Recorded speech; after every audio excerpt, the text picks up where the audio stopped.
So welcome to another ResearchHub community call, where the first topic today is we've been thinking about our Metastudy feature a lot recently. As everybody knows, we just shipped a new top-level bounty feature where you can like incentivize the creation of Metastudies. But the actual Metastudy post, we think, is like not really sufficient to be able to like accomplish its goal, which is putting together like a collection of papers and sort of like a wiki about those papers in order to answer a specific like question or topic.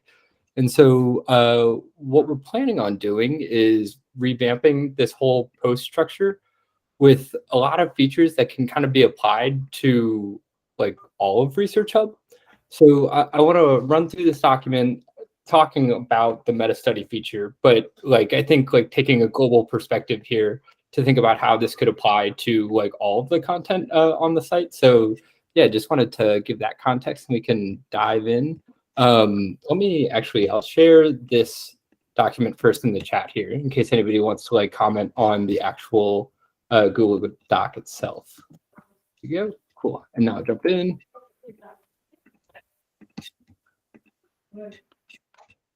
Yeah, so the idea here is to make ResearchHub a little bit closer to GitHub for science. And so when we think about Metastudies, the way they're set up now, it's kind of like a list of papers.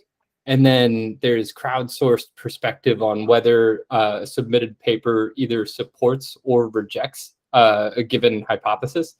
This isn't like the most intuitive UI.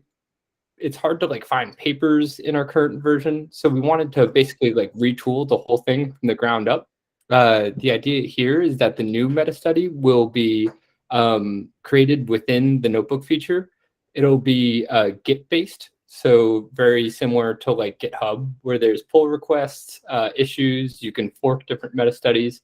And then eventually down the road, probably like 12 to 24 months from now, we'd like to eventually turn these into actual Metastudies where you can submit a collection of papers and ResearchHub helps to extract the data and then combine it to give you like a new way to actually like create meta-analyses or Metastudies. So I'll run through like the actual design here because I think that's a little bit easier than sort of these bullet points. But the idea would be like, when creating a new Metastudy, you would do it from the notebook. So this is a picture of Google Drive, obviously, but what we're hoping to do with the notebook is kind of structure like the landing page, similar to like Google Drive, where the left side would be the left sidebar that we currently have. And then we would show down at the bottom someone's like notes they've already created to have some like visual content there. And at the top, there would be templates for suggested types of posts. One of these could be a Metastudy. Another could be like sharing a data set, like experimental data set. Another could be like sharing like a thesis or just a peer review. No, go ahead and mute someone. I think that might be you, sorry. And so then you would click into the template of the Metastudy. And within the Metastudy template, there would be kind of like a template that has the title, abstract, and then the body. At the bottom, there's going to be a table where when you upload sources that end up being cited within the body, you can add like various context to how they support the Metastudy. So what we're thinking to get started with is something like a title, a study type, who are the authors, a quick summary, relevant outcome to the Metastudy, the figure that shows the relevant outcome, and then ResearchHub peer review score. An important part of this is the person creating the Metastudy is kind of like the maintainer, to use the same terminology that GitHub uses. And whoever is the maintainer can ask for specific details around any reference that's added to the Metastudy. So if the maintainer, only wants the title and the type of study, then that's fine. Or if the maintainer wants all of this information, they can also require that for anyone who wants to add a new study to the Metastudy. And then finally, the maintainer can also suggest something totally new. So if it's something we haven't thought about, they can ask any potential contributors to add like specific information from the paper into this table that ends up at the bottom of the meta study. Eventually, once these citations are added into the text of the post, you'd be able to like hover over them, similar to Wikipedia, and there would be a pop-up that comes up that basically displays all of the data in this table. So you could see like, hey, this is a case study that has a really low peer review score, to add context to how this reference actually like supports the meta study being created. When it's published, it would include a DOI. So in theory, like the meta study could be cited by other publications in the future. Once published, people can create issues. So if there was like a mistake within the meta study somebody wanted to point out, or someone wanted to like create a bounty for a new section in the meta study, they could do so through the issues attached to it. In addition, people can basically edit the content through pull requests. Is everybody here kind of familiar with the like, I guess like sequence of events when it comes to doing pull requests on GitHub?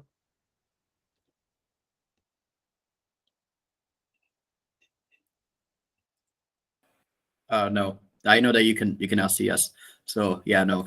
Yeah, here. Thanks, Ricardo. Yeah, so the idea is like, in order to make a change to the code, you have to submit it, and then it needs to be approved. So if you saw a published meta study and you wanted to add a reference to that meta study to help make it better, you would add basically all of the content and the suggested copy change into a pull request. And then the maintainer of the meta study would be able to approve or deny your like suggestion, basically. So if it fits all of their requirements and they think it's a high quality edit, then they would approve your pull request. That would get merged into the meta study. And then you would essentially be rewarded with a portion of the post's authorship credit. So we'll still have to figure out the details here, but essentially we'll track all of the contributions to a meta study and keep like a running list of all of the contributors and basically have that compute into some form of authorship credit. So it could be like Ricardo, did most of the work here, so he has 65% of the authorship credit. And then Edwin, submitted like 2 sources over the weekend, so he has 10% of the authorship credit, and so on. And then in the future, when this post either earns upvoted RSC or supported RSC, that would be distributed to the authors based on their authorship credit, more or less. So in that situation, Ricardo would receive an RSC 65% of the time, and Edwin would receive one 10% of the time. A lot of details to work out on how that'll actually function, but the idea is you want to keep like a running total of who's contributing to this meta study and reward people adequately. And so what happens if you submit a pull request and you think it's quality, but the maintainer denies it and doesn't want to add in your content? What you can do in that scenario is you can fork the meta study and become the maintainer yourself and set kind of your own culture around the pull requests that are added to like this new forked version of the meta study. And so the idea here is like anyone can fork any theory and essentially help to generate content within their own meta study. And there's some kind of like reward associated with it. Yeah, once published, the meta study would look a little bit closer to like a GitHub repo than just a standard like ResearchHub paper page. We want to have some kind of indication of the fact that it's more of a living document than just like a standard like paper. We'll have some kind of indication of like version control, so you can click into the different versions and see the whole pull request history. And then you can also track the forks, so you can see if anybody's forked the meta study and then follow along with those posts too if you want to upvote or contribute to them. Some of the things that we have to think about here Well, I guess before we go into this, any thoughts, general feedback on sort of like the overarching strategy here? Just to lead with some positives, I really, really like this idea. I think it's awesome. I think it's going to set us aside too. Like I've never seen anything that has this kind of version control for a document. Even just using this like within my own lab actually would be really helpful, this style of editing. That's good to hear. Nice. I guess I'm curious, like how would it be helpful within your own lab, just for the context? So like when writing group papers, there's like, we don't really do it online on like Google Docs. We just do Word documents. And so there's times when, I'll send my Word document to my 3 different advisors. They'll send 3 different feedback and they may not, keep their track changes. So I have to go through and kind of edit them individually. But if I could have them submit, pull requests or give them a more easy way of kind of like merging the changes, that's fantastic. Nice. That's awesome. Yeah, that's great to hear. It's funny. I was talking to Kobe. I'm not sure if Kobe's on the call. I can't see, but we're like a little bit worried about the situation where like maybe there's like 10 competing branches at like any one time if you have a big lab and lots of people are working on something. And then like how do you smoothly merge them back in? Because ideally, like we don't want scientists to learn Git. It would be better if they didn't have to do that. But yeah, I told Kobe, like, people just use Word docs right now, and he was kind of like, his head exploded. Like, how is that even possible? So as it should, yeah. So I'm here, by the way, Joyce. Oh, hey, Kobe. Cool. Yeah, I know, it's crazy, right?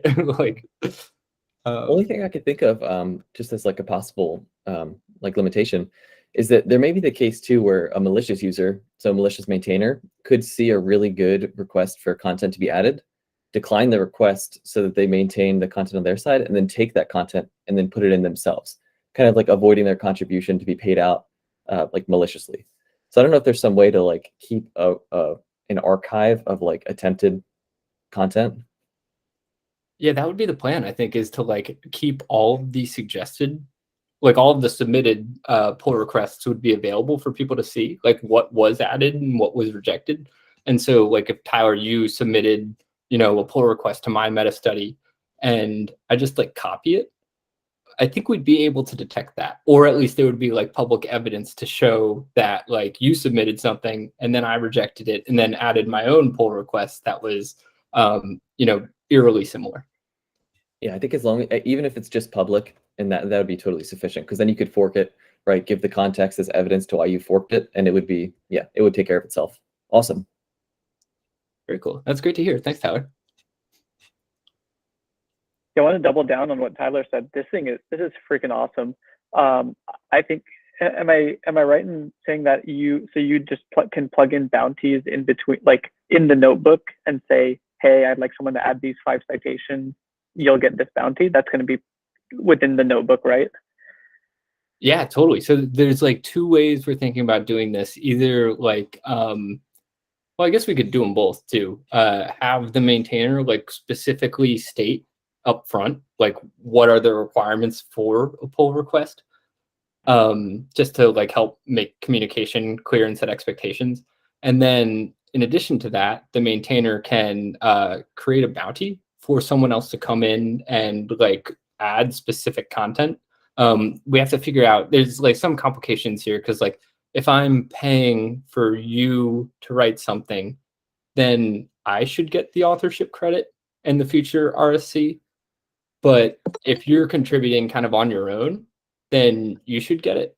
Kind of like if you were to hire a contractor for a company versus like someone working for equity. There's a lot of like little details around like the authorship and how RSC is going to be distributed and like how bounties will be incorporated. But that's, yeah, kind of what we're thinking, that you can place bounties for people to add like specific sections with X citations attached. Okay, yeah, that's perfect, because we kind of have almost a little test run going right now with VitaDAO. We have about 8 or 9 people in a organization in our notebook, and the idea here was not so much of a meta study, but we're going to just draft up the final document of a peer review on there. And we're actually going to use another platform. I'll paste it in the chat, but it's going to be to create a knowledge graph of it's essentially kind of this product, I think. But they're going to have more of like a Web3 component to it. So we're going to use that to generate and curate all the and collate all the documents and then draft the final document in the ResearchHub notebook. But if we can take that product and plug it into our notebook, then that kind of makes their product a little bit more moot. So I think that this is pretty awesome, and I'm really excited about it. But and we'd be happy to test it with probably Beta DAO if it goes live within the next couple of months. Nice. Yeah, that's great to hear. I do think it's like the perfect situation, kind of the collaboration with Beta DAO to see how this could potentially work. I think we'd probably be, this is like between 3 to 6 months away if we were to start working on it today. I think we'd release it in kind of portions, but this is like a bigger feature. There's a lot going on here. So can I ask for some clarification, Patrick, on how the forking happens again? Yeah. Just because, for example, so in my mind, like, let's say there's now 2 forked versions and I'm a new person who wants to contribute. Do I now need to make a decision between the original curator of the document versus the addition that's been made on a document that was created by someone else to add my contribution?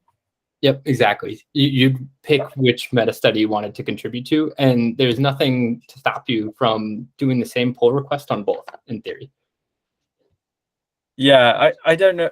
Yeah, it seems a bit confusing to me, because let's say there's 3 now or 4, and in theory, the person who's created it, let's imagine they are actually the expert on the topic, but then someone else has a point of contention and decides to fork it. But actually, deep down, I actually want to contribute to the first one, but maybe I have an opinion about the second one. And now let's imagine there's 3 and I have an opinion on the second one. I have a different opinion on the third one. Maybe I want to fork one, but I have no interest in maintaining my own document. So I think that maybe I'm not quite understanding the feature, but there's definitely something there. Another thing that I guess we can stick on this topic. I've got another wider point, but. Yeah, it's a great question. So like the details of how forks will work, like I think we're probably going to start out just copying GitHub, and then based on what people do, I think maybe do another iteration. Like if you look at GitHub, normally it's pretty clear where the main repo is. And then there are like forked versions that are much smaller than the main repo. And you can always like kind of navigate back from, if you like just like Google search and you find a forked version, there's some reference to the original repo. So I think there would have to be like a pretty significant disagreement to have a fork, or the maintainer would have to be just unreasonable and not accepting anyone else's pull requests. So kind of like what I'm thinking here is like if the meta study is like, what's the most likely explanation for the pathology of Alzheimer's, and maybe there's some like amyloid beta researcher who's maintaining it, and someone else wants to add a pull request about how like maybe amyloid beta isn't as prevalent as it used to be. If the maintainer denies it, then the new person can fork and basically not have to deal with someone who has their own theory that they're working on. So yeah, I think in general the incentives are aligned in a way where it makes more sense to contribute to a more popular meta study than it does to fork your own and try and get people to upvote it and maintain it. But we'll have to kind of like see what people actually do. And if that's not the case, we'll have to tweak it in order to like try and make sure that people only fork when there's like a pretty good reason to do so. Yeah, so my idea was actually relating to, from a while ago, we were talking about the idea of a prediction market, and a prediction market for research ideas.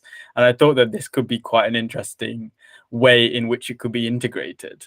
So the idea of a fork implies that actually there's a point of contention, right, about a topic.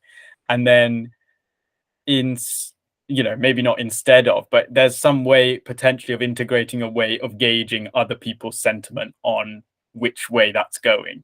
And then in some way, and that could then, when linked to bounties, sort of create a market about which way that point of contention is going on this topic. And because the document is living, actually there's no reason why it can't be a little mini market. Let's say it's what is the pathology of Alzheimer's disease? Metastudy.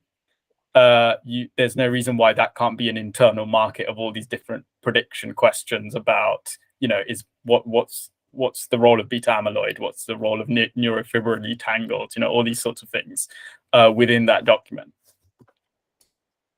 Yeah, it's a great idea. I'm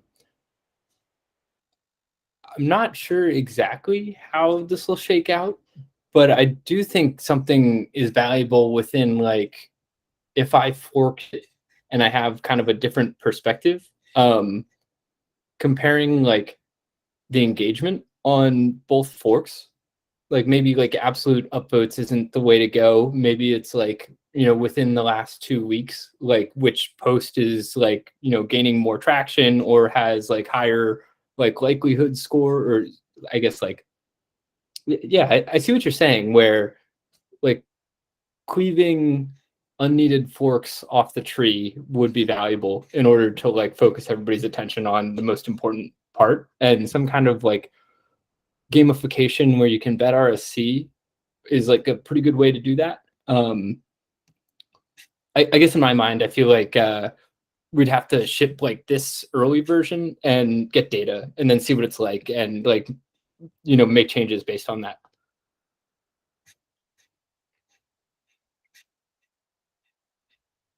Does anybody else have any thoughts about kind of the direction we're headed with this Metastudy v2?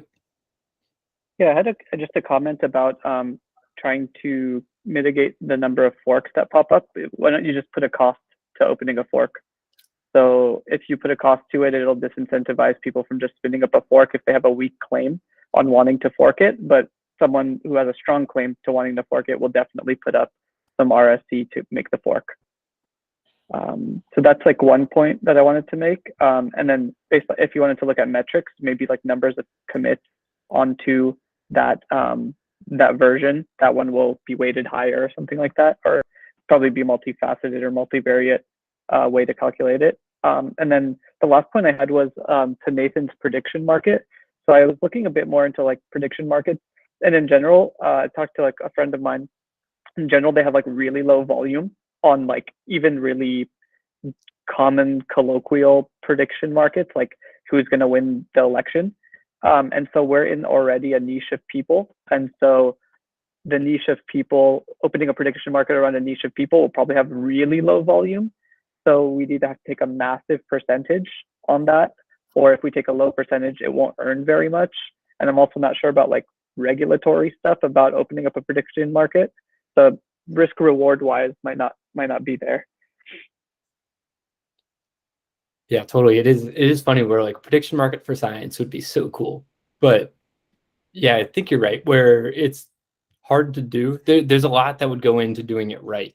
So I think at some point in the future, and maybe it is the right mechanism to help like determine which fork is most accurate. But yeah, there's already so much new stuff here that like it's hard for my brain to even go past this stage. Like we just got to ship this and like see what happens and then solve the problems. Yeah, just quickly, I wanted to say I'm a huge fan of this, and I've been wanting this to see this for a long time. So I'm really happy that this is happening. Cool. Yeah, that's great to hear. It does seem like this could be used in a lot of different posts for ResearchHub. Like a lot of this stuff applies to almost all of our content. So I think it'll make the website a lot better. In general, I think this would really like set us apart.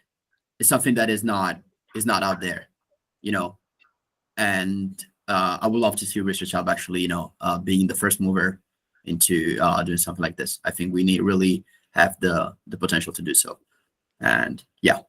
The idea isn't even out there. Yeah, exactly. Yeah. And there's a mix of like things. I mean, Patrick is, when Patrick is saying like, we need to ship this and see how it goes, because there's really a lot in here. Maybe a couple of things is having a fixed contribution so not having like someone, for example, that contributes with a source doesn't get in the authorship, but it gets paid like a small RSC for just a contribution. So it's like a fixed amount that the curator of the post of the meta study can set. So if you contribute, you'll get 30 RSC. for every source that you provide, but you don't get the authorship. The authorship could be also evaluated against, I don't know if there's and I'm not familiar with like computer science stuff, but is there an equivalent of like lines of code with like lines of, I don't know, written stuff on a paper? So like it gets evaluated on like how much you actually contributed writing that document. So that could be something we could, think about. Yeah, I think the authorship contributions is going to be tough. I think we'll probably start off with something similar to that, where it's like, just based on pure like word count. But even to me, that doesn't feel right, because like, yeah, exactly. Like one source may be very valuable versus like, yeah. So I think there's going to be lots of iteration, especially around like crediting people's efforts. We're definitely not going to get that right at the beginning. There's like golden.com kind of has something similar, where they have a contribution tracker where they don't like translate it into authorship credit. They just like list out exactly what each person has done. So that might be another way to go about it too. But I do like the idea of authorship credit, just to fit into the current paradigm of like first author, second author, third author. So that way, like ideally, if the meta study gets cited, you can add to your like standard academic bibliometrics by publishing here. Yeah, and I think it would be difficult to find a consensus. It's so hard to like just tell the curator, be like, okay, you split the percentages. It's not like a lot of disputes are gonna, be created. So hopefully we find a way to just like, straight away calculate the percentage. Yeah, totally. One question that I have is like pull requests and issues. Like, what do you all think of when you hear pull requests and issues? Can we use this terminology, or do we need to come up with something that's like zero jargon for the average scientist to be able to get into it without having to think too much? Zero jargon. Zero jargon. Zero jargon. Yeah, zero jargon. Yeah, I agree. Even as someone who uses GitHub regularly, I still remember when a pull request was created, the concept of it back in the day, because it wasn't native to GitHub. They added it at some point, and it actually was kind of confusing to, and they had to create a post and explain it. So yeah, something much simpler, like maybe like revision, something with revision in there, like revision change request, something that's very self-explanatory. I guess, Kobe, are there any other like pieces of context you want to share, or like questions you have for people? I guess the biggest thing for me, and we kind of chatted about it, is so right now, the current notebook that we have is meant for a collaborative team, kind of like Notion or Google Doc. A bunch of people are editing different parts of the document at the same time. And so we chatted about it, and when it comes to the live collaboration aspect, I don't think that part is so needed, but I wanted to double check with the people here. Because if we have live collaboration, then that comes at the expense of being able to keep track of revisions with like explanation of why a revision is happening, and a little bit more background and control, because the live collaboration is basically like thousands of pull requests continuously happening at the same time with no reasoning. It's kind of like a bunch of people editing the document. So long story short, we chatted about it, Joyce and I, and the way I think of it now is perhaps GitHub, perhaps like ResearchHub is not the place where you go and do this live sort of collaboration.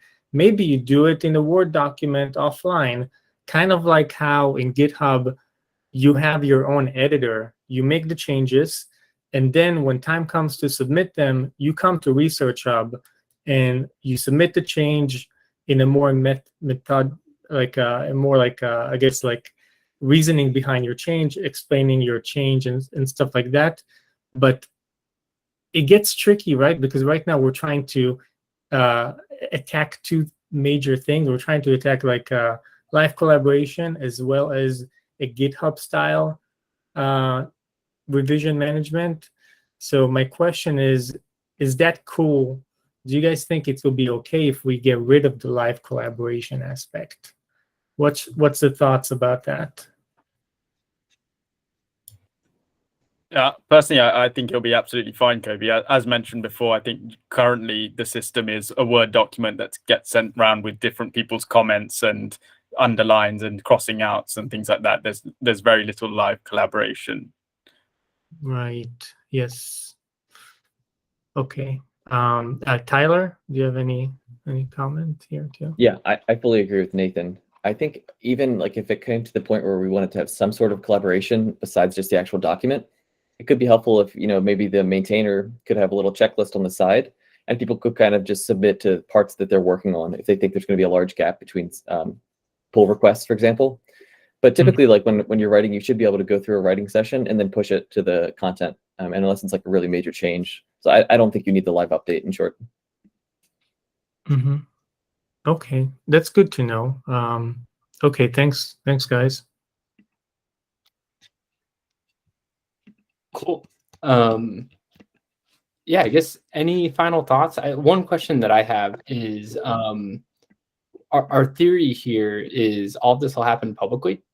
So like the first person will publish, the Metastudy, maybe add like, one reference and then like a quick paragraph with the reference cited.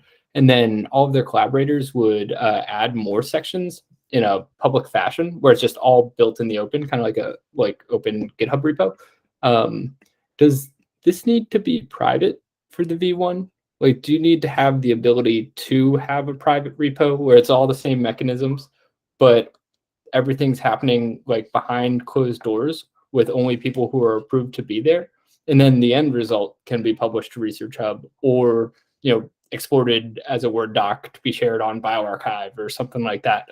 I guess like, is privacy important, for the first version? I think it depends on like who are we targeting.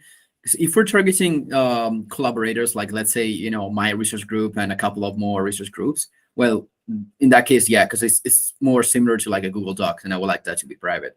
But if it's like an open collaborative meta study, similar to like a crowdsourced document, then has to be open and public since the beginning, in my opinion. So it's two different things. It really depends on like what we are trying to achieve here. I think ideally what this is in my mind is like a modern review paper where like in a perfect world, like one of these publications could, count towards someone's like bibliometrics where, you can have a DOI, it can be cited. So in theory, when people write review papers right now, like if you were in your lab writing a review paper, would you be open to doing that in public? Or is that something that's behind closed doors? While you compose the review paper, you get feedback privately, and then once you're ready, you submit it to a journal. I mean, it's a shift of paradigm. It depends on like how the review paper is going to be perceived in like a couple of years. So if it's still the same thing, people would like to probably retain, the idea behind the review paper. But let's say that we've been seeing some shifts in the publishing domain. So maybe this could be like an innovative concept that actually gets started now, and it opens up some new avenues for like publishing. And yeah, I feel if there's a right moment to try this out, it's probably this one. Totally, yeah. It's not just a culture shift thing, right? Just getting people used to the idea that they don't have to get it perfect on the first go. I mean, that's probably a good thing. We want that. Yeah. So. Yeah. And I was talking to a medical doctor today, and like he told me that the big gap that is like he sees in science is that the cutting edge there's the cutting edge research that is being produced, and then it takes a lot of time to produce like the large like Cochrane reviews, and from there getting into like the clinical guidelines. So all of this takes a lot of time, and it's like if we could shorten this, and I see this as an opportunity to basically do that.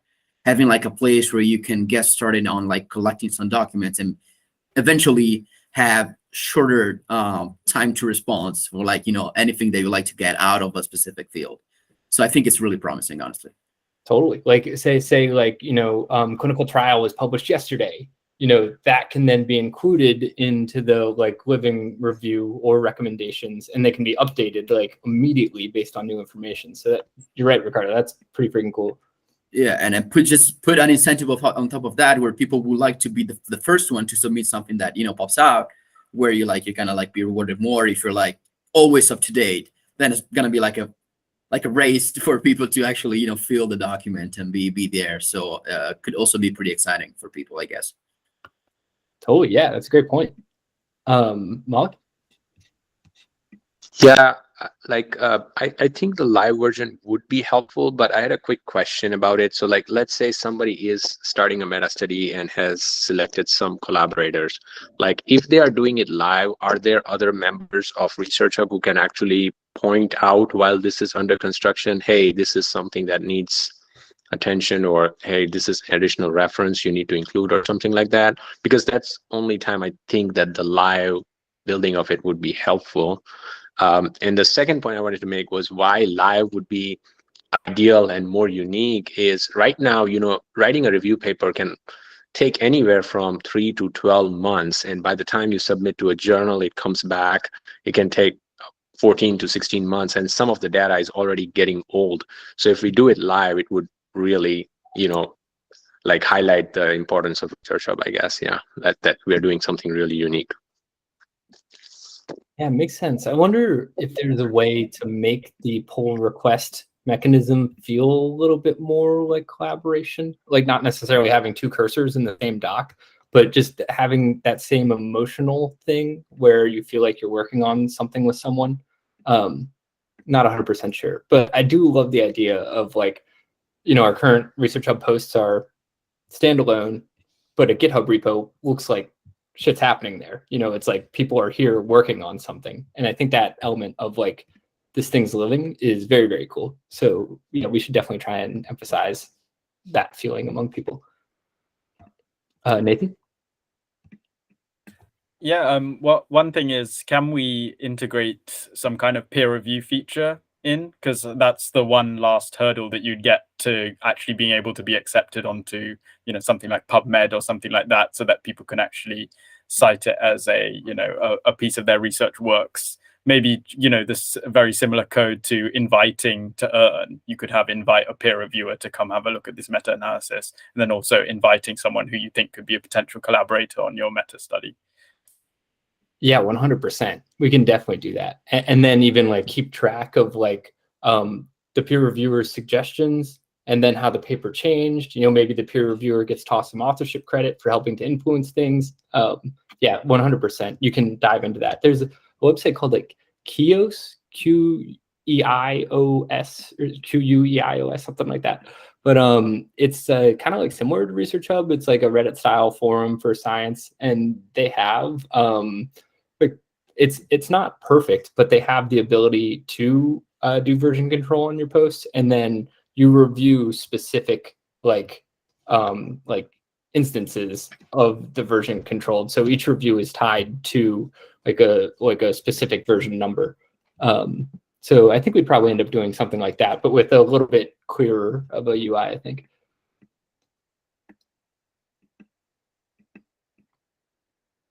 Cool.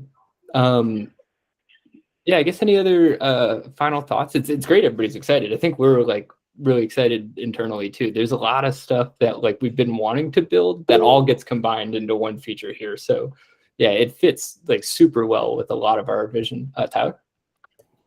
Yeah, totally agree. I just was thinking a little bit about the prediction markets and how you could maybe implement that in a little easier way. Be interesting if, so like the maintainer is going to have to decide on like what % RSC they want to split. So it'd be cool if they could leave some aside, say 10% of the RSC that gets earned from the activity. They could set it aside for people to put in RSC, and then they can kind of buy their way into getting some long-term profit off the paper. And they can have that 10% stay fixed, but the amount that gets distributed to each of the donations is just a function of the total amount of coin that's put into it. So kind of allow people to determine how much they think their contribution is going to be worth. Oh yeah, that's a great idea. Like having the pull requests be upvotable, and so then you can like kind of have weighted contributions almost. Yeah, that's a great idea too. I even meant for the overall version itself. So like if you're following one fork all the way through, say that you only, as the maintainer and your contributors, you only want to take 90%, and you want to leave 10% open for like immediate funding, so people can invest in your copy of the document right away, but they get some long-term profit from it. They get some portion of the RSC.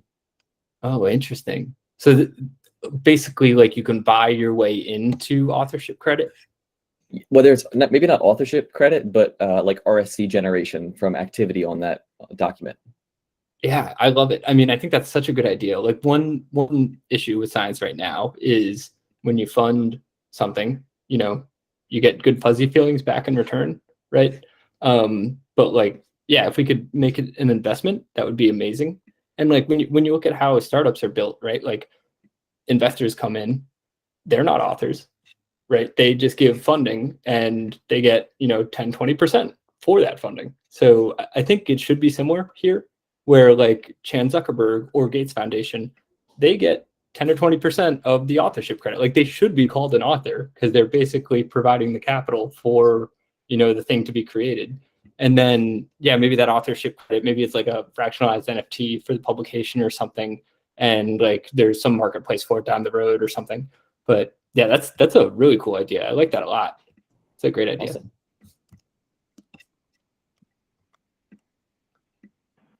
Hey Patrick, does like a reference manager fit into this giant equation? Okay, I see you smiling. So yeah. Yeah, oh yeah, that's definitely part of it. We didn't add it as like the product doc, but it would be in there along with like maybe like a Chrome extension to make it easy to like add you know, papers and PDFs to your reference manager in ResearchHub. Okay, yeah, perfect. And then even on top of that, ideally there's like social features that come out of that reference manager where like I can see that Tyler, you know, just saved this paper and then added it to Metastudy X or something like that within my social feed because I follow Tyler.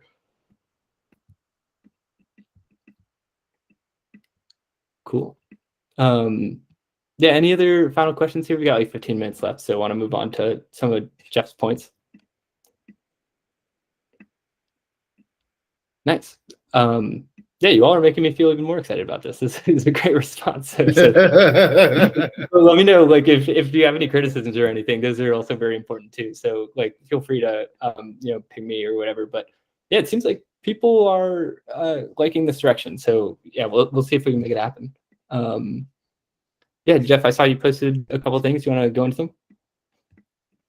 Yeah, I think they're just kind of really small things. One of them, while we have Kobe here, was I noticed like after, especially as editors, we're kind of tasked with opening up different bounties.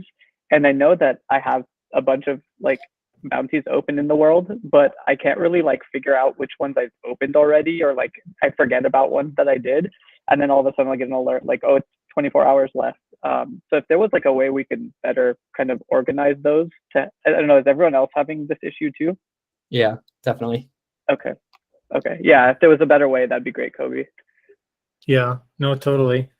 It kind of the organizational aspect, you're thinking of it from a my profile kind of view, like seeing the stuff you create. Yeah, it's not very good at the moment. It's been on our radar, but I think it's getting to a point where we should do it, because initially we're like, there's not enough bounties, so let's not do it right now. But now it's like, yeah, it makes sense.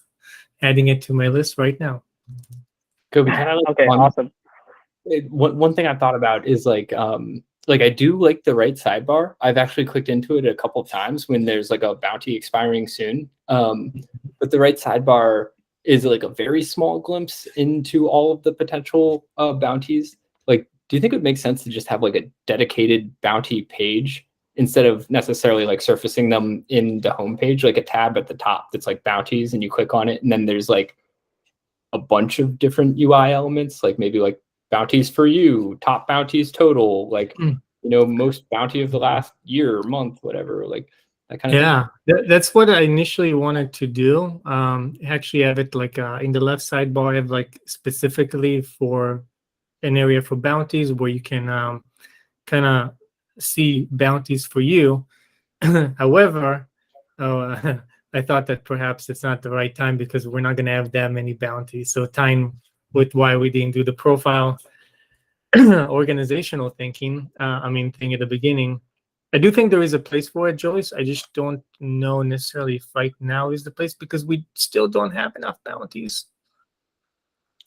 Yeah, totally. Yeah, I do think like we've gotten more traction on this feature than I would have expected. So I do think like at some point in the future, once we hit that like kind of tipping point, it'd be worthwhile just to help with navigation. Yeah. So totally. how many bounties do we? When you say we don't have enough bounties, what do you mean? Like, I mean, I don't think we have enough bounties to warrant a personalized page where you can see kind of like a section saying like, Edwin, here is like bounties for you. You know, like I think we have, I don't know the exact number. Maybe someone here knows better, but I'm imagining it's not more than 300 at most. So yeah, not that. enough. yeah, we need to think more seriously about like bringing on users with the features that we currently have, or like how the features that we're going to be building in the near future could bring on like the largest amount of users. Yeah, just because it'll make everything else make a lot more sense. So. Yeah, Edwin, what do you maybe you can clarify what you mean by that? Do you mean like building a feature and kind of leaving it, or like kind of like building a feature and let's focus on it and bring as many people as we can? Is that what you mean? Well, I'm not sure what the best way to do it would be, but I mean, like I just think like for like we're building a lot of really cool things, but I don't know. Like I don't know if they're necessarily like customer acquisition focused, or maybe they are, and we just need like a more customer acquisition focused strategy, just to like get more people using the product. And I mean, it's not something that nobody's thinking about, but I think that just like at this stage of development, with how well the website is working and everything, I think that like we need to. I think it's more a priority now than it was, 3 months ago or whatever. So yeah, it's a great point, Edwin. And I think we're like on similar pages. We just shipped the V2 of the referral feature, where like in theory, that's the goal there is to help, get people RSC for inviting others to come in. And so so I guess we shipped that maybe like 2 weeks ago, Kobe, something like that. Yeah, that was awesome.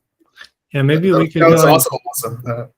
yeah, a new version is going out tomorrow too, like I guess V2.5. But yeah, I think there is a really good point here. Like is the strategy like more tech building or more like a different strategy, Well, I mean, it's probably like finding out more than anything. I've been trying to think about this, and I kind of have stuff, bouncing around. I don't have like a clear sense of it yet, but it's like we'll talk about this tomorrow. I think this is probably more appropriate for the meeting that we're gonna have tomorrow. That makes sense. And I guess one thought here is like very early, and we're still like improving it like a lot, but like the referral features maybe like a week and a half old ish, and nobody's referred anybody yet.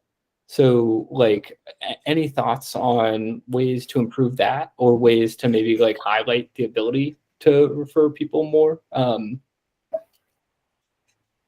Well, it's just weird, right? Because the referral feature, like one of the main ways you would use it in the context that we have right now is there's a bounty, and then you go find someone and refer them to come, answer the bounty. I mean, what you're talking about, like the people aren't coming because of referral feature. What you're talking about is the bounty feature. So the question is like, are people coming to the site for the bounty feature, and is that something that's happening, or not happening because of like how we're trying to get people on the site, right?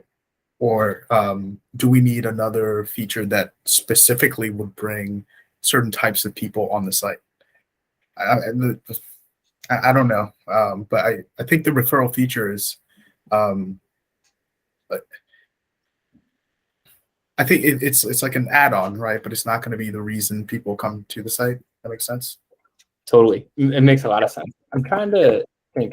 So anecdotally, we can look at the traction numbers, but anecdotally, I do think that the bounty feature is bringing people into ResearchHub. I'm grabbing this right now, but Simon posted a question that a bunch of people have commented on about like yeah, here we go.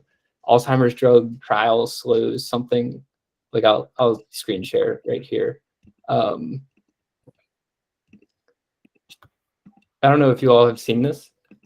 There's a pretty solid discussion. It's a month old, but 2 days ago, Hayden Lang, I don't know who Hayden Lang is, came in and shared like a pretty great answer. So this to me is like a very big sign that this could be working, because this is, again, anecdotally, like maybe the 5th or 6th time a totally random person has just stumbled on ResearchHub and then left like a half decent, like a quality answer that probably took some time. So yeah, I guess, like, do you find this type of like, to me, this is like pretty encouraging. Totally. Yeah. I hope what I'm saying is not seen as a negative or anything. It's just no, you gotta critical thought is so much better than positive thought. So any critical comment is always much more valuable to like self-reflect, and we should always be thinking about like, are we actually providing people value? So it's definitely important to think about. And we agree too. Like we're definitely in agreement. And the way my personal view is that we're definitely getting more value. Like ResearchHub is providing more value to people, but we're still not there yet. I still don't feel like awesome about what we have built and the value that we're providing, but we're on the right track. Like I feel like in the next 6 months, with the features we have kind of like created for our roadmap, like we will be able to provide more value, and not only provide more value, but a bunch of these features that we're building, like they're all going to tie in together, like citation manager and the notebook, and it's just going to hopefully come together quite nicely. I think in this direction, the meta study that has just been presented could do exactly that job of bringing these features together. So that's why I think everyone here is pretty excited about it. I agree with that, Ricardo. I mean, just on that topic, if you look at if we're looking at product market fit for the bounties, what most of the bounties that I've seen have been asking for is essentially, can you collate evidence around my question? That is what most of the bounties are. So actually, when you're trying to refer people to come and answer the bounties, what we're also trying to do to shape that feature, I guess, is make it as easy as possible to get that. Now, I don't like the meta study personally. It's either a meta-analysis or literary review. But if we're asking someone to do a meta-analysis, and we've got a bespoke UI framework that makes it much easier for them to do that than for them to do it traditionally on a Microsoft Word document, then actually it is aiding the bounty feature, and it is aiding bringing people on to the bounty feature. And so for that reason, I do think that actually a tech-focused approach is the right focus. Yeah, I agree. I think like I've seen people ask for scientific papers that you can fork and do pull requests enough on Twitter, where I think we'd at least get a little mini viral bump when we ship it, that people would be like, oh shit, somebody built this, nice. Yeah, and the nice thing about this is that literally everyone we talk to about this like forking GitHub type thing, everyone's been excited. And we, as internally in the team here at ResearchHub, the engineering team has been really excited about it.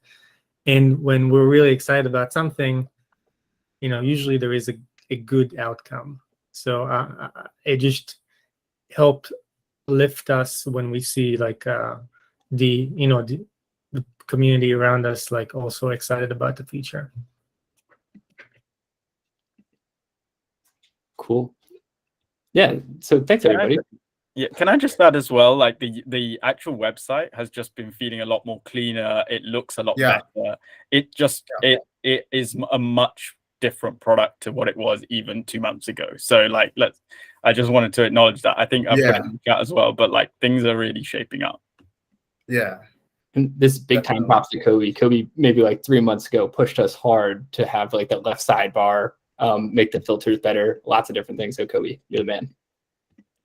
Thank you. I'm really happy to hear that people feel that way, that the site is better, because if it's not, then I'm not doing my job right. So thank you.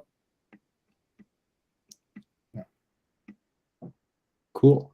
So we have about 2 minutes left. And what I wanted to do is go through potential copy for emails with the referral program. Like it's not just a link now, like in theory, we'll have the ability to like populate an email for you to send out.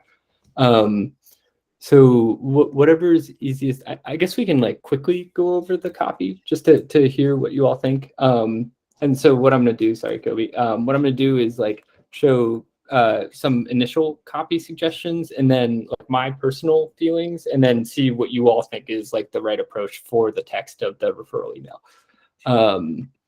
So, okay. There's kind of like 2 versions of this. The first one is like if you click into ResearchHub, there's this referral. So there would be separate copy for this versus for a specific bounty. So one copy here, another copy here. So for the first copy, can you all see that? Hi there, I hope this email finds you well. I'm writing because I thought you'd be interested in joining ResearchHub, a new platform dedicated to accelerating science. If you're interested in joining or learning more about ResearchHub, use the sign up link and you earn 50 research coin. Sincerely, Kobe. And then referring someone to a specific bounty.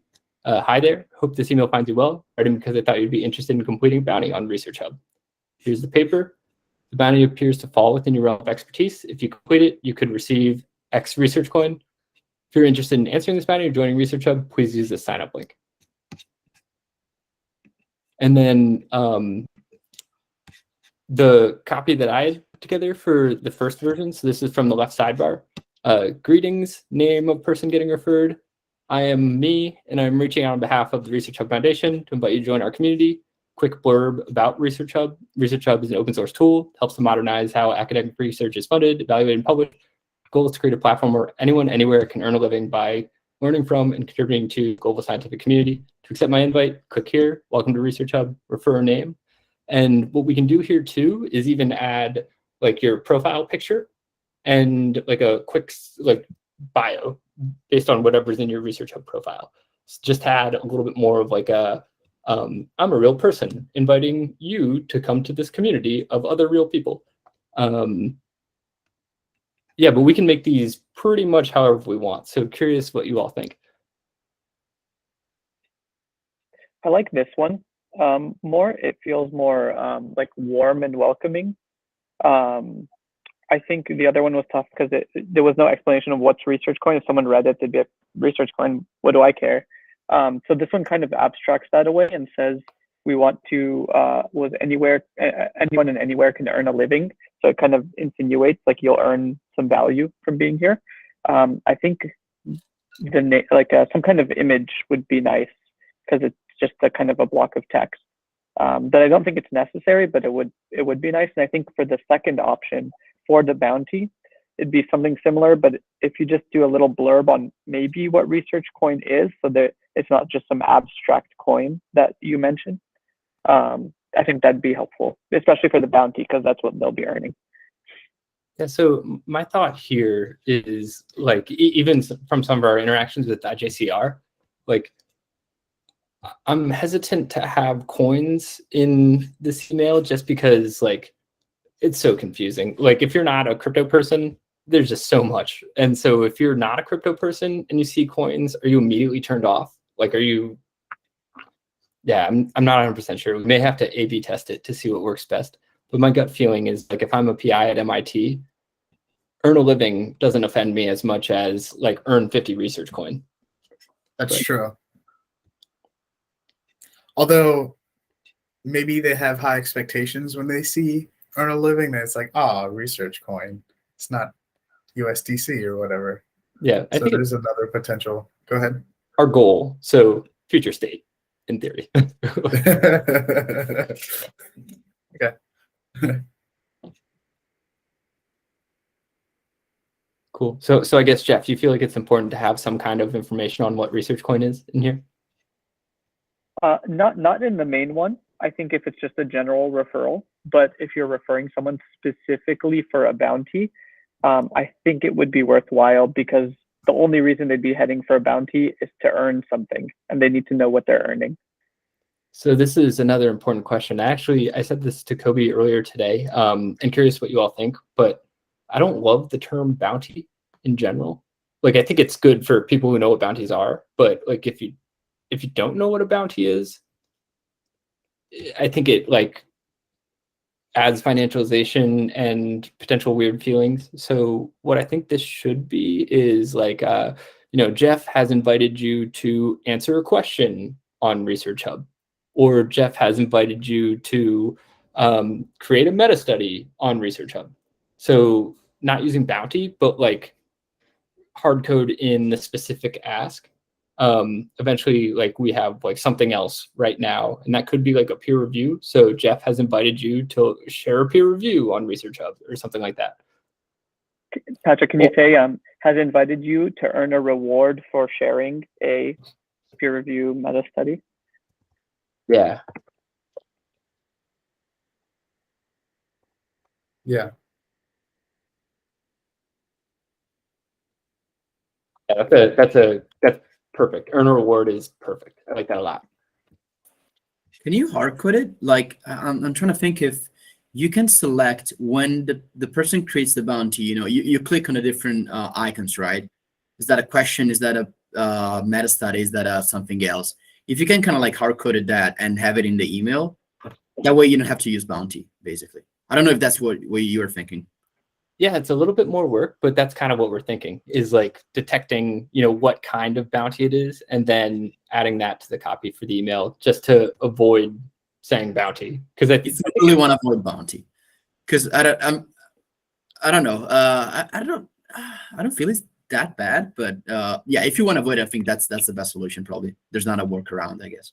I definitely could be being oversensitive, like very, very open to that. Like my gut feeling is that like it's more ego appealing if someone hits me up to say, hey, Pat, I need your brain to answer this question because your brain is the brain that can answer this question, versus like complete a task to earn money.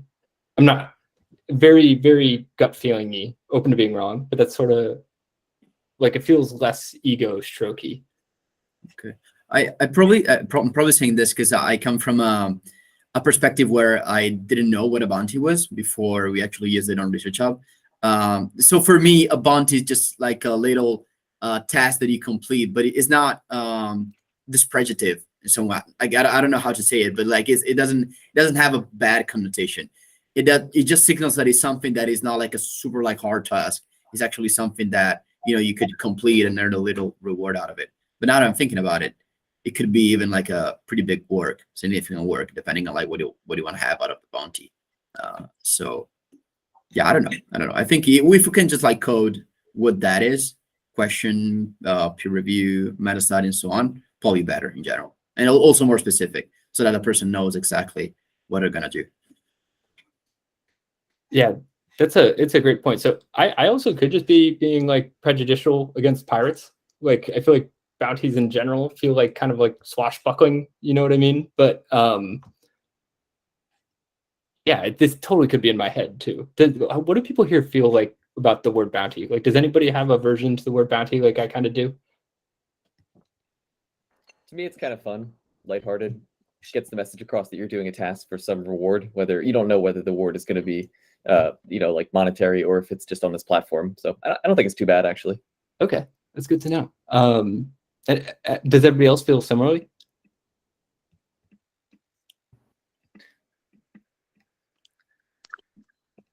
I don't personally love it, but I guess it's like a lack of a better term.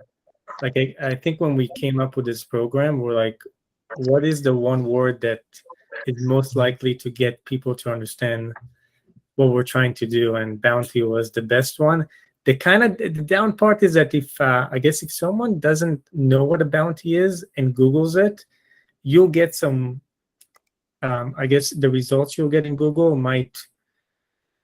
I don't know. I'm not sure what will make you feel, but if you Google a bounty, you'll get like results that indicate they refer you to like a bug bounty program. So like report a bug and earn a bounty. So yeah, but yeah, I don't know. I don't have a better name, so bounty sounds right to me right now. Yeah. Go on, Malik. Oh, sorry. Yeah, I was just gonna say, like, bounty is overall fine for me, but like in science, often like for surveys and stuff, the emails we get, they mention the word honorarium, so we can do like / honorarium or in bracket honorarium or something like that. Just a thought.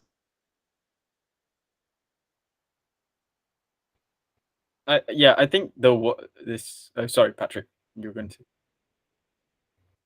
Oh, sorry, I was just gonna say honorarium sounds highbrow. I kind of like it. Anyway.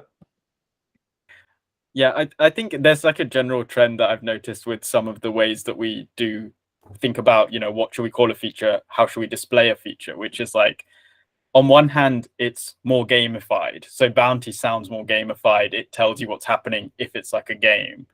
And then on the other hand, you've got to balance that with, I don't think ResearchHub should be too gamified. I don't think it should literally look like a game because I think that looks like a different kind of platform to perhaps what it's being marketed as in terms of like a serious alternative for like people to build their careers on. I don't know how other people think about that. It's kind of how I feel is like if you ask people, who played video games growing up, what a bounty is, they're like, yeah, duh, I get the concept, no big deal. But like if you were pre-video games growing up, I'm not sure. And like the demographics of our community, are very skewed towards like the younger side of things. So yeah, I can ask Anton to get some feedback during his user studies and see what people think. Cool. Yeah, it's funny where little words like actually make a huge difference just in like how people think about stuff. Great. Well, yeah, thanks for the extra 10 minutes of advice there. I think we can just go ahead and start with bounties and then iterate in the future if it's not working well enough. Cool. Yeah, any other last thoughts, questions, feedback? Jeff, I saw you had one more comment, but we can do it later, whatever you prefer. Yeah, big conference this coming week, and it's got 30,000 people. It's a science conference, and it's a lot of You're people. breaking up. Okay, hold on.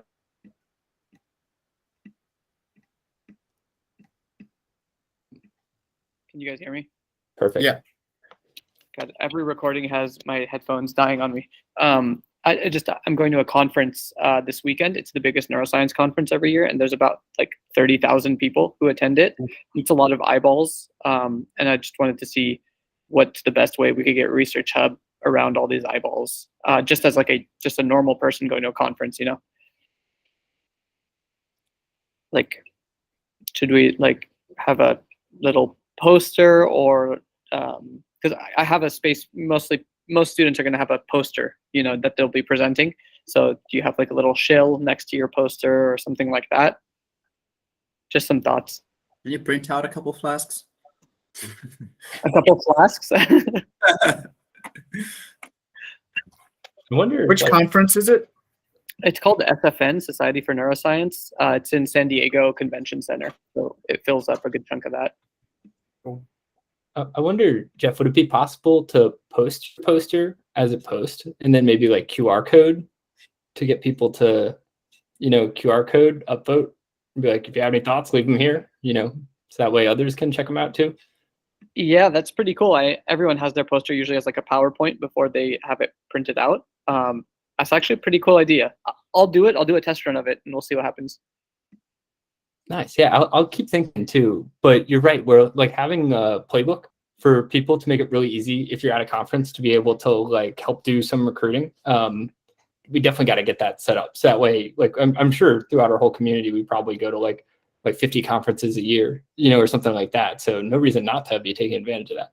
Yeah, there's a lot of people there, so why not? Totally. Yeah, I'll think about that a little bit more, and we should definitely get something set up here. Just one Okay, quick yeah, thought. sounds good. One quick thought I was going to say, it'd be cool if we could have a barcode similar to LinkedIn, where it gives a quick blurb like, follow my research activity on, ResearchHub logo. Oh yeah. And then you can put that at the end of your PowerPoints or at the bottom of your poster, and just kind of get the name out there like subtly. That's pretty cool. Can we do the ResearchHub logo as a QR code? Yes, you can put it inside. It's you have the frame of the QR code, the actual QR code, and then the square in the inside where you can put a flask if you want. Yeah, that'd be pretty sweet. And plus Tyler's little blurb. I can make it for you. Yeah, we can chat about it later, but I can make if you need one, I can show you like a website. I can do it for free. Perfect. Plus, usually when you're at a conference, people are seeing your poster when you're not at the poster yourself, right? So it might be a case of if you've uploaded something about your poster onto ResearchHub, you could say, feel free to reach out for discussion here or leave a comment here, and I can get back to you. And actually, it'll just link to a thread on ResearchHub, and then they'll just be introduced to it through your QR code.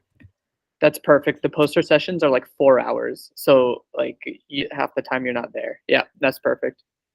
This is such a good idea. Like we should hook this up to where the QR code is a referral link too, so that people like sharing it, are in theory signing up lots of high quality users. Yeah, that's awesome. Good idea, Jeff. Yeah. If I really, I was going to bring this up yesterday, but like another thing with conferences is just like it's just very hard to access the information at a conference in any kind of systematic way, right? So like I think that's one thing that ResearchHub could really make a difference for, and not only that, could be a way to get a lot of people on board.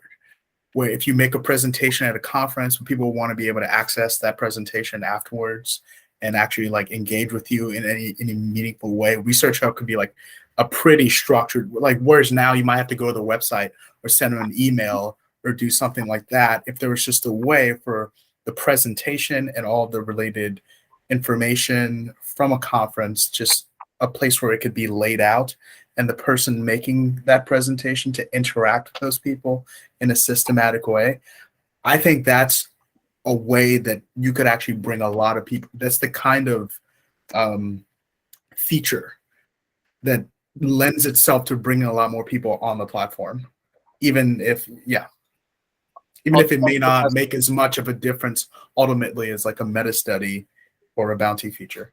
If that makes any sense.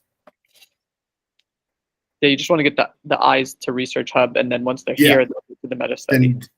Yeah, exactly. Yep. Yeah, I think it makes a lot of sense. Like we can even like at some point test run it and like spin up like a specific hub for a conference and allow like all the conference proceedings to be posted or something like that, and then curate it. Maybe there's a cash prize for the one with the most activity or something. Yeah, I think there's definitely something there. It reminds me, there's one tool that helps to like facilitate like virtual conferences, not specifically meant for science, but probably some stuff we can take away from it. Like I'll dig through and see if there's anything we can like kind of hack together. But it's a great point. That's like advertising plus feature. Like that's a pretty good one. Yeah, totally. And Tyler brings up a good point. Those conference apps are garbage. They're so bad, and there's like thousands of people using them, and I'm sure all of them are pissed off having to use it. So if you got some nice UI UX to come to ResearchHub, to appreciate that. And they make a new one for every conference, and they're all terrible. Yeah. You could have downloaded a new app. Yep. Nice. Well, I'll add this. We have our offsite coming up. Where we're going to talk about the next year's worth of features. So I'll add something about like helping conferences like collaborate and organize to our list.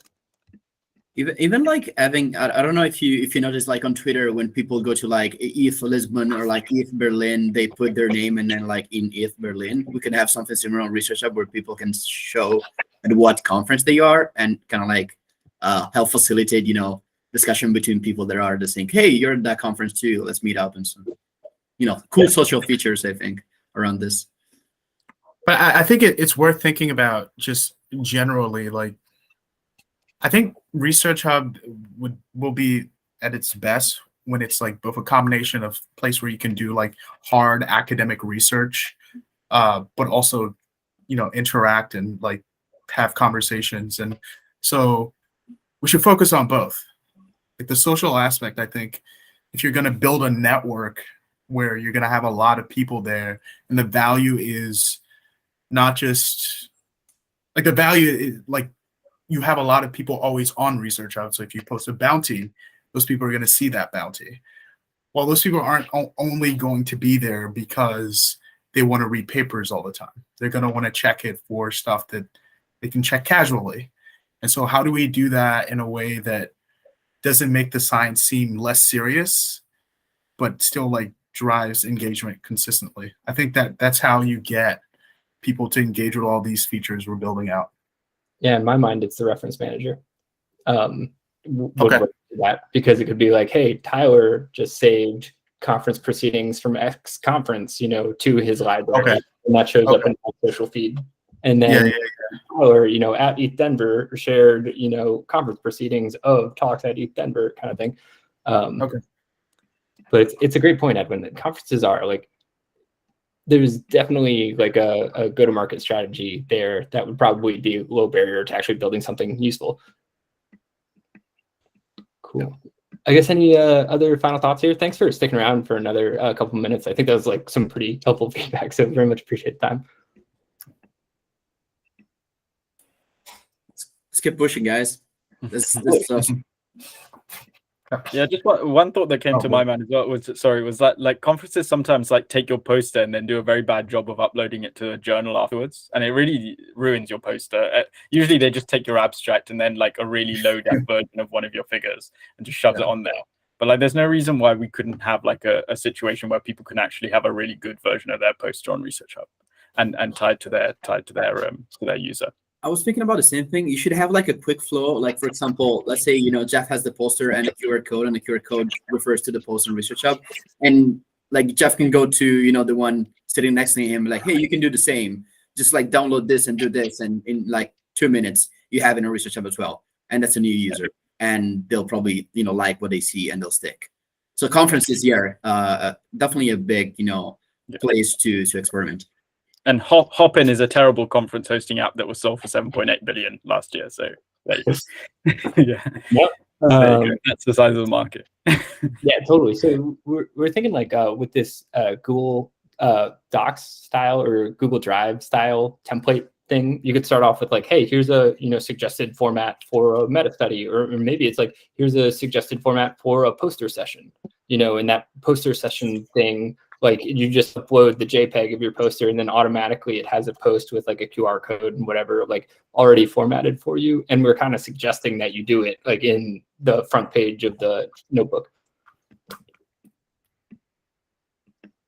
Cool. Nice. Yeah, these are awesome ideas. Like, I think that's we can MVP that fairly easily too. So definitely excited to give that a try. Cool. Yeah. Any other last thoughts? Great. Well, thanks everybody. See y'all next week. See ya. Bye. Yeah. Bye.